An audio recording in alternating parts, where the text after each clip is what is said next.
After 20 years of faithful service, NVIDIA is finally doing it. The iconic, classic NVIDIA Control Panel, the gray and green menu we've all used to tweak our graphics settings since the mid-2000s is officially being retired. With the latest GeForce driver update, NVIDIA is fully replacing it with the new modernized NVIDIA App. But what does this actually mean for your gaming PC or workstation? Will it delete your custom settings? Is the new app actually any good? Or is it just bloated software? And most importantly, should you hit that update button today? In this video, we are breaking down everything you need to know about the massive transition, the hidden settings you need to find, and whether you should upgrade right now. Let's dive in. First, let's look at exactly how this rollout works, because it depends on how you install your drivers. If you just run a standard Express update through your system, the classic NVIDIA Control Panel will actually stay on your PC for now as a legacy app.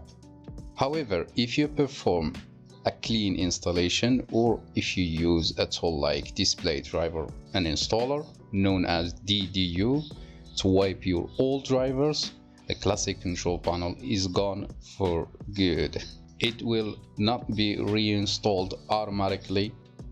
Now, if you absolutely cannot live without the old menu, NVIDIA is keeping it available as a separate download right here on the Microsoft Store.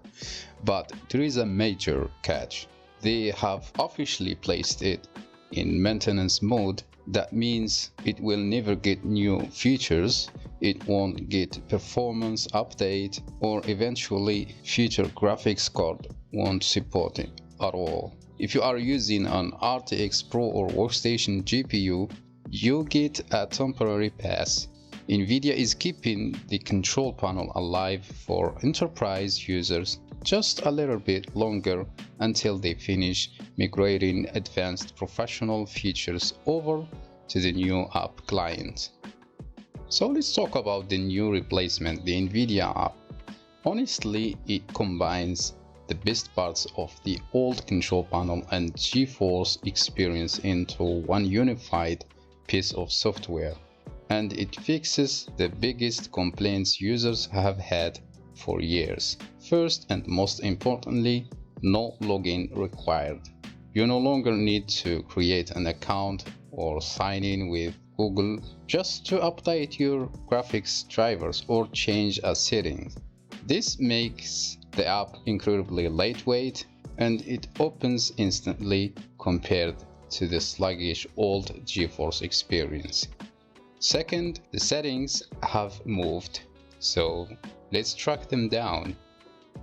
If you're looking for your global 3D settings like forcing anisotropic filtering or setting a max frame rate, you will now find them right here under the Graphics tab, then Program Settings.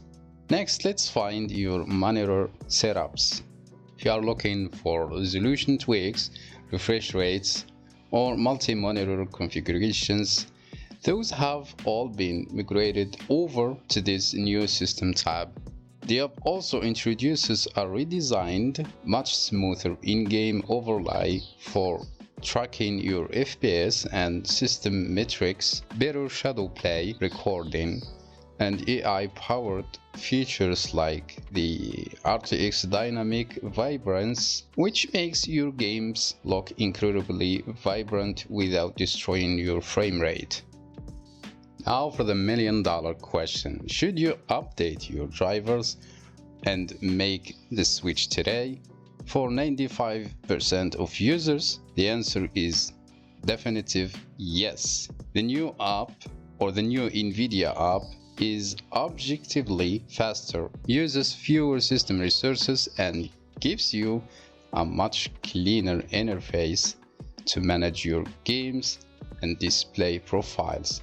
The fact that NVIDIA stripped out mandatory plugin requirements shows they actually listened to community feedback. However, there is a small group of people who might want to hold off.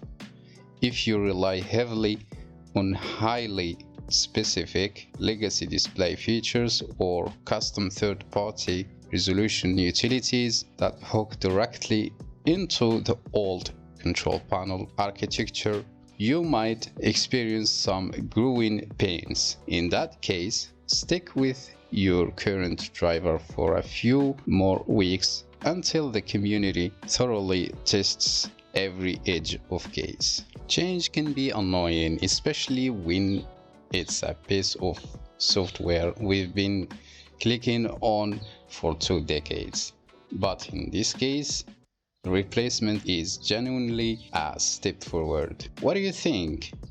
Are you going to miss the old retro control panel? Or are you glad to finally see it go? Drop your thoughts in the comments below. If this video helped you understand the new update, hit that like button, subscribe to the channel for more tech news, fixes, and guides. And I'll see you in the next video. Have a good day.